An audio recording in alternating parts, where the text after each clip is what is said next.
edition of The Naked Truth. I'm Ramon Rowe. My name is John Singletary. And we'd first like to thank you for watching this video and also subscribing. If you haven't subscribed, please subscribe to this video. It helps us out a great deal. And our mission with the JFR, please visit our website at www.jfrinc.org. Our mission is to bring fairness and fairness to our justice system. The title of this video is "The Lack of Money is the Root of All Evil." We know that the scripture says, the Bible says that it's the love of money that's root of all evil, and that is true. But it is also true that the lack of money is the root of all evil. When we look at crime in our area, when we look at crime in the country, it doesn't matter, and it crosses racial lines. It doesn't matter what race it is. Yeah, it's no contradiction. Right, it's no. But when you ain't got no money, and I hate to talk, I'm gonna have to talk. Just have to tell it like it is. Tell it like it is. There's no justification. Right, there's no justification for crime, but you can explain it. So when we're looking at property crime, many of the crimes that people are incarcerated with, they have to do with money. It does. It's a lack of money. Hey, I don't have enough food to eat. What am I gonna do? I'm gonna do something illegal because I can't find a job. I can't start a business because I don't have no money. Well, right. And I need to eat. You said that. I hope many of you, if you haven't, you need to rent the video called Sounder with Paul Winfield, Cicely Tyson. Right. And here it is, the brother goes to jail for stealing a ham to feed his family. Mm-hmm. That is the epitome of the lack of money is the root of all evil. And Michelle Alexander eloquently says that, it does not, the joblessness does not excuse in any way, shape, or form. It does not excuse crime, but you will see a correlation with joblessness, particularly chronic joblessness, and high crime rate. Mm-hmm. That's precisely why more of us are in jail. Mm-hmm. On the whole, and I'm not saying that people go to jail only because of that, but on the whole, and we see fewer whites incarcerated is because they're the first to hide, the last to let go. They get more jobs, they get better paying jobs, and as a result, the lack of chronic joblessness in their community means that there's a more abundance of money. There's less need for them. Listen, there's survival of the fittest sometimes, not all the time, sometimes. And so that just goes along with the title that the lack of money is the root of all evil. And I don't want to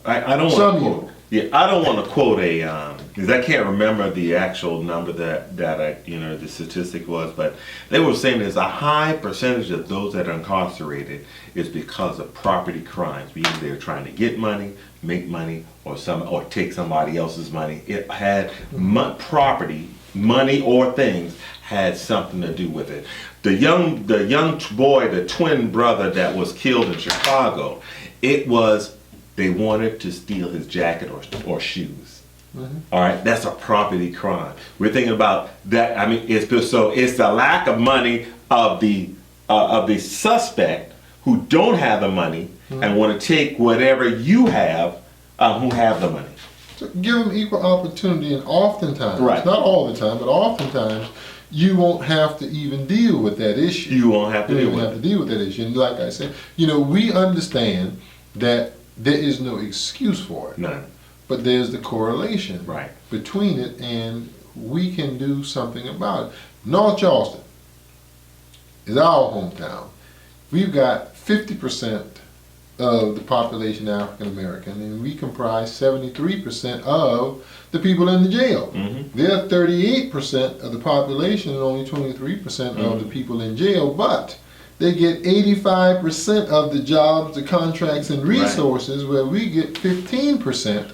And so that just proves out the fact that it is the lack of opportunity, the lack of jobs, the lack of resources in the community, the lack of money is the root of evil. Look, I was just thinking, my mind is thinking about that. The guy that goes to jail because of he doesn't pay his child support. That is another indication. It's not that he don't want to. I'm not saying that some, there may be some that don't want to pay their child support, but there's some guys that say, I don't have a job to pay the child support, but he still goes to jail. Lack of money. The lack of money. Well, Sure enough. Sure enough, the lack of money. So we just want to point out that it is the lack of money, and it's not, and because when there are low job opportunities, low business opportunities in those communities, there's going to be crime, and the order for us to prevent those crimes, or at least to lower the crime rate, we need to create job and business opportunities in those areas. But we got to look at the bigger picture now.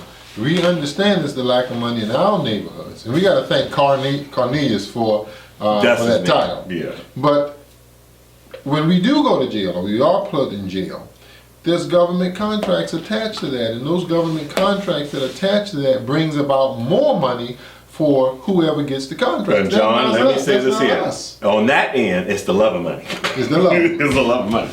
It's the love of money. Yeah. For the guy that goes into jail, it's a lack of money. But the guys who's getting that money, it is the love of money. The love of money is the root of all evil, because I'm going to lock you up and get paid more And get government paid more. money That's because I don't allow you equal opportunity, equal access. Right. I don't know if I heard, I think it was like, they said 70% or maybe 60% of those that are incarcerated is over property. It's over property. That's a high number. We got nearly, I think it's 2.3 million people that are in jail right now. Right. And we were roughly 25% of the population, but 50% of the people in jail. No, we're at 12 or 13% of the population nationwide. Nationwide, we're 12%. I mean, And what percentage in jail? Oh, shuck, we're a high percentage. In some areas, like you said, hey, here in North Charleston, we're 70. Is it 74%? 73% of people in jail. But the statistics change. Yeah, change. Depending Change on year to year. All depends. All depends. Yeah. Well, we appreciate you watching this video. We thought we'd share Cornelius. We use Cornelius, give him the credit for that title. Thank you, Cornelius. Yeah, thanks very much. This has been another edition of The Naked Truth.